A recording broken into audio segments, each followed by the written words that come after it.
Assalamualaikum warahmatullahi wabarakatuh. Kami dari kelompok 2 akan mempresentasikan hasil diskusi kami tentang teori Edward de Bono yang membahas tentang Six Thinking Hats yang beranggota Adi Arsoniadi, Silvi Imah Humairah, dan Sisa Amanah. Apa itu 6 topi berpikir? 6 topi berpikir adalah sebuah teknik berpikir yang dipaparkan oleh Edward de Bono. Menurutnya, manusia memiliki 6 gaya berpikir yang diibaratkan sebagai 6 buah topi. Di sini, Edward de Bono menggagas konsep berpikir lateral dan mengembangkan teknik-teknik formal untuk mengembangkan kemampuan berpikir kreatif. Di sini kita lihat berpikir lateral itu apa? Berpikir lateral adalah suatu sikap atau pendirian pikiran. Terdapat teknik-teknik yang spesifik yang dapat dipergunakan seperti halnya dalam berpikir logis.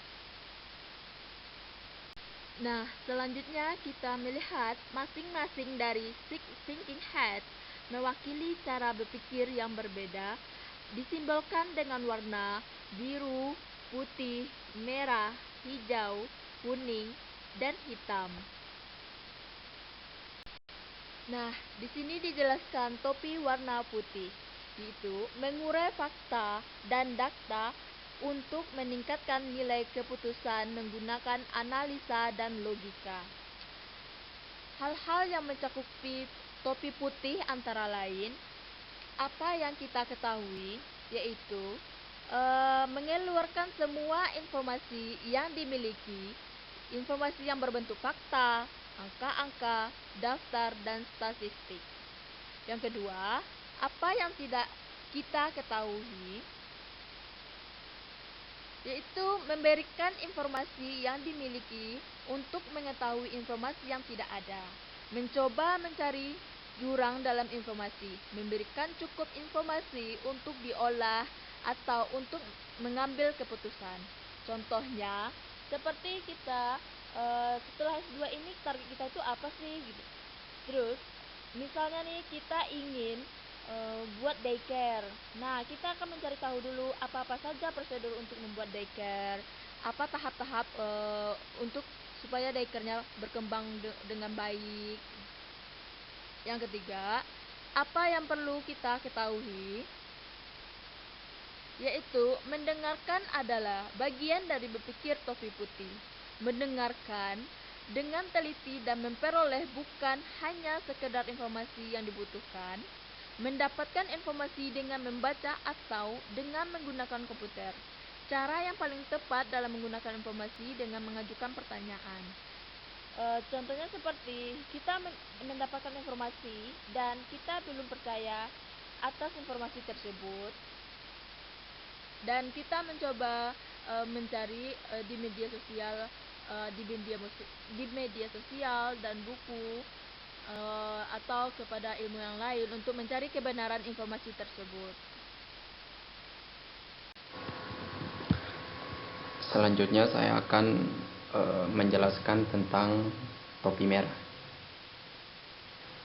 Topi merah ini melambangkan perasaan, intuisi, dan emosi. Dan bisa dikatakan bahwa topi merah ini lawan dari topi putih. Tujuan dari topi merah ini adalah memberikan kesempatan kepada peserta untuk mengeluarkan perasaan yang mereka rasakan, sehingga perasaan tersebut bisa menjadi bagian dari keputusan yang akan diambil. Adapun hal-hal yang berkaitan dengan perasaan itu biasanya merupakan pembenaran situasi saat ini dan keraguan. Pembenaran itu kita mencoba untuk mencari alasan rasional dari perasaan atau intuisi yang kita rasakan.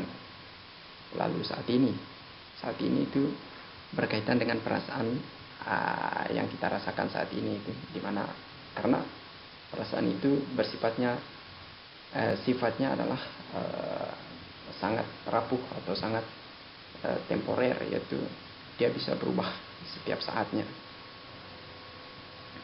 Lalu berkaitan dengan keraguan, yaitu merasa keraguan itu mencoba untuk mengungkapkan keraguan itu dengan apa adanya.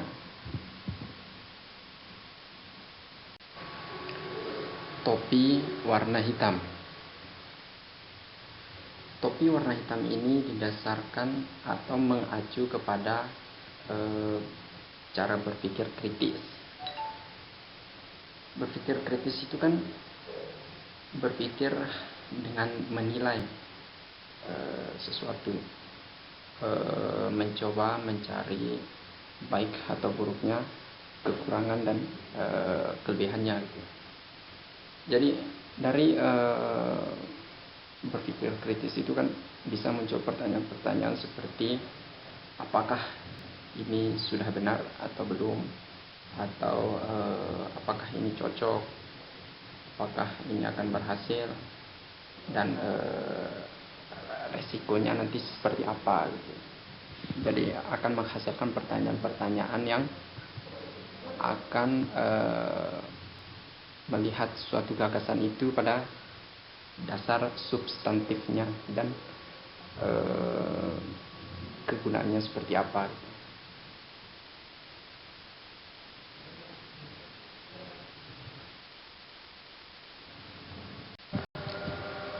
Selanjutnya, topi warna kuning. Topi warna kuning ini melambangkan cara berpikir yang positif, optimis, dan berani mengambil manfaat yang ada, kesempatan yang ada. Jadi berpikir dengan topi warna kuning ini lebih melihat dari aspek positif atau kegunaan dari gagasan yang ada, dan itu bisa menjawab, memberi jawaban terhadap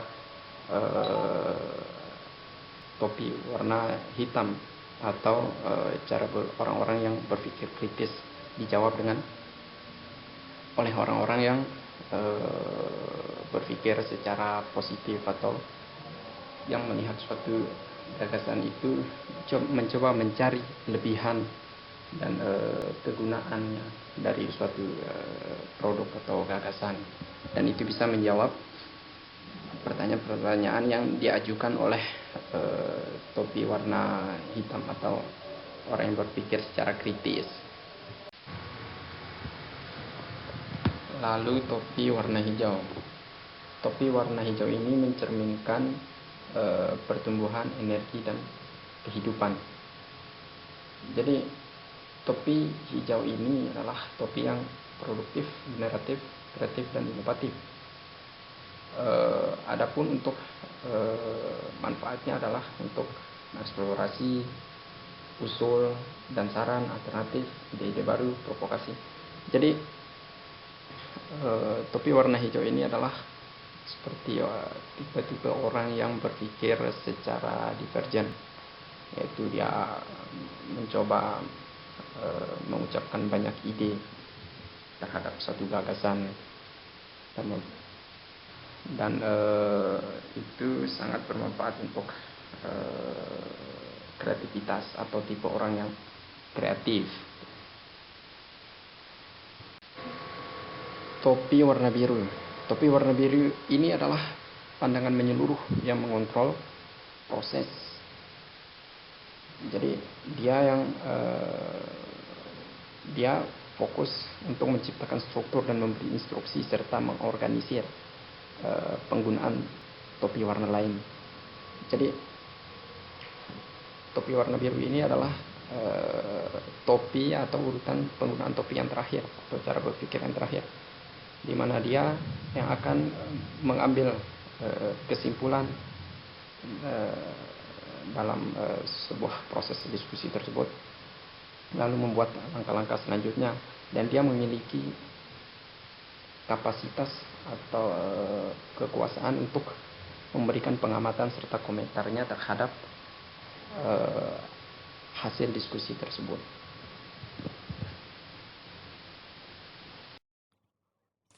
untuk yang selanjutnya adalah keuntungan dalam menggunakan 6 topi berpikir. Yang pertama adalah memberikan bahasa yang sama. Dalam topi berpikir, memberikan bahasa yang sama maksudnya adalah ketika melakukan diskusi atau pemecahan masalah yang sama, mereka akan menggunakan bahasa yang sama karena pemikirannya dapat terorganisir. Yang kedua, memberikan pola pikir yang berbeda dari biasanya. Jadi biasanya orang memecahkan masalah atau melihat suatu masalah hanya itu-itu saja. Nah, jika memakai 6 topi berpikir ini, mereka akan diberikan pola pikir yang berbeda dari biasanya. Yang ketiga, lebih banyak memakai otak atau nalar. Dalam memakai 6 topi berpikir, orang-orang yang menggunakannya akan lebih memakai otak atau nalar dalam pemecahan masalah atau diskusi. Yang keempat, menghilangkan ego pribadi. Dengan memakai 6 topi berpikir ini, seseorang akan menghilangkan ego-ego pribadinya. Karena seseorang tidak mungkin mengenakan 6 topi berpikir secara bersamaan. Contohnya, jika kita menggunakan topi warna hitam dan orang lain menggunakan topi warna biru, maka kita akan menghilangkan ego pribadi kita untuk orang lain. Yang kelima, menghindari konfrontasi. Dengan memakai 6 topi berpikir, selain menghilangkan ego pribadi, ini juga dapat menghindari konfrontasi yang ada. Masing-masing dari mereka akan sulit adanya konfrontasi di antara mereka. Yang keenam, menghemat waktu. Dengan menggunakan 6 topi berpikir, akan mendapatkan bahasa yang sama. Dengan begitu, maka akan lebih cepat dalam menemukan solusi-solusi dari masalah yang ada dan lebih cepat dalam pemecahan masalahnya. Yang ketujuh, fokus pada sebuah model diskusi. Fokus pada suatu permasalahan dan dapat mengontrol dalam pemecahan masalah. Yang kedelapan, lebih cerdas dalam menyelesaikan masalah, yaitu seseorang yang menggunakan 6 topi berpikir akan lebih menggunakan nalar dalam pemecahan masalahnya. Selanjutnya ada langkah-langkah menggunakan metode 6 topi berpikir de Bono. Yang pertama adalah penggunaan sesuai dengan kebutuhan sesaat. Yaitu penggunaan sesuai dengan kebutuhan sesaat ini merupakan hal yang paling umum terjadi. Suatu saat, salah satu topi dapat digunakan untuk mengganti topi lainnya. Di sini, orang dapat menyarankan penggantian topi sesuai dengan kebutuhan pemecahan masalah yang ada. Topi yang disarankan mungkin hanya akan dipakai selama 2 atau 3 menit saja. Selanjutnya, topi pemikir dapat menggantinya sesuai dengan kebutuhan, dan topi itu memberi jalan untuk mengganti alur pemikiran. Langkah yang selanjutnya adalah penggunaan yang sistematis. Dalam situasi ini, urutan penggunaan topi berpikir sudah diatur sebelumnya dan pemikir menjalaninya sesuai dengan urutan. Hal ini dilakukan apabila ada kebutuhan untuk membahas suatu subjek secara cepat dan efektif. Urutan itu ditentukan dengan menggunakan topi biru yang merancang program tentang masalah yang menjadi subjek. Metode ini juga bermanfaat apabila ada pertengkaran atau ketidaksepahaman antara individu terhadap satu hal dan individu itu tidak menggunakan cara berpikir yang benar. Oke teman-teman, sekarang kita sudah sampai di penghujung presentasi kelompok kami. Selanjutnya di sini saya akan memberikan salah satu contoh penerapan mengenai 6 topi berpikir dari de Bono yang kita terapkan dalam kehidupan sehari-hari mengenai sampah. Untuk yang pertama ada topi putih. Seperti yang tadi disebutkan bahwa topi putih adalah mengenai data dan fakta. Nah, diambil contoh dari sampah adalah jadi di lingkungan kita itu kan pasti banyak sampah. Kita mencari tahu fakta dan data di lapangan tentang sampah itu ada apa saja sih sampah di lingkungan kita. Mungkin ada botol plastik, ada kertas, atau ada hal sebagainya yang bisa teman-teman lihat di lingkungan teman-teman sendiri. Topi putih bekerja dalam mencari fakta dan data. Selanjutnya ada topi merah. Jika seseorang menggunakan topi merah, mereka akan mempunyai perasaan, intuisi, firasat, atau naluri dan emosi juga. Jadi, bagaimana sih perasaan teman-teman jika melihat sampah di lingkungan kita? Apakah tidak nyaman melihat sampah di lingkungan? Itu kan kalau misalnya kita mempunyai perasaan, kita pasti tidak nyaman kan melihat sampah yang ada di lingkungan kita. Seperti itu. Selanjutnya, topi hitam. Topi hitam itu adalah hal-hal yang negatif dari sampah tersebut, dari subjeknya ya. Dari objek maksud saya, yaitu hal-hal negatif. Apa sih jika kita buang sampah sembarangan, apa yang akan terjadi di lingkungan kita? Apa yang akan disebabkan dari sampah tersebut kalau kita buang sampah sembarangan? Yaitu nanti akan ada banjir, lingkungan kita akan kotor, akan bau, seperti itu. Nah, jika kita menggunakan topi kuning, itu adalah hal-hal yang bisa dilihat alasan logis yang bisa dilihat dari sampah. Jika kita membuang sampah pada tempatnya, lingkungan kita akan bersih dan akan nyaman. Seperti itu. Selanjutnya ada topi hijau. Topi hijau yang seperti disebutkan tadi memiliki kreatif, ide, dan sesuatu hal yang baru, yaitu misalnya dari sampah yang ada di lingkungan kita itu ada kertas. Kertas itu kalau misalnya kita bisa berpikir di luar, berpikir lain gitu ya, kita bisa menggunakan kertas sebagai pembungkus nasi misalnya, atau membungkus sesuatu, bungkus kado, atau juga bisa untuk bungkus makanan atau hal-hal lainnya. Terus selanjutnya, jika ada botol plastik, itu kalau kita memiliki ide lain agar plastik ini tidak digunakan lagi oleh orang lain, kan ada juga kan plastik yang hanya bisa digunakan dalam sekali pakai, kita bisa meremuk botol tersebut agar tidak digunakan kembali oleh orang lain. Dan juga yang terakhir ada topi biru atau kontrol, keputusan atau pilihan, yaitu mengambil keputusan dari diskusi yang telah disebutkan di atas tadi, dari diskusi topi putih, merah, hitam, kuning, dan hijau, yaitu akan buang sampah sembarangan atau akan langsung membuang sampah itu di tempat sampah, seperti itu. Oke, mungkin itu saja penjelasan dari kami. Semoga dapat dipahami oleh teman-teman semua. Kami mohon maaf jika ada salah kata atau salah penjelasan. Mungkin kami juga akan meminta masukan dari teman-teman semua. Mohon maaf. Sekali lagi, terima kasih. Semoga teman-teman dalam keadaan sehat. Saya tutup. Selanjutnya, sesi selanjutnya akan kami lanjutkan di grup WA saja ya mungkin teman-teman. Terima kasih atas perhatiannya. Assalamualaikum warahmatullahi wabarakatuh.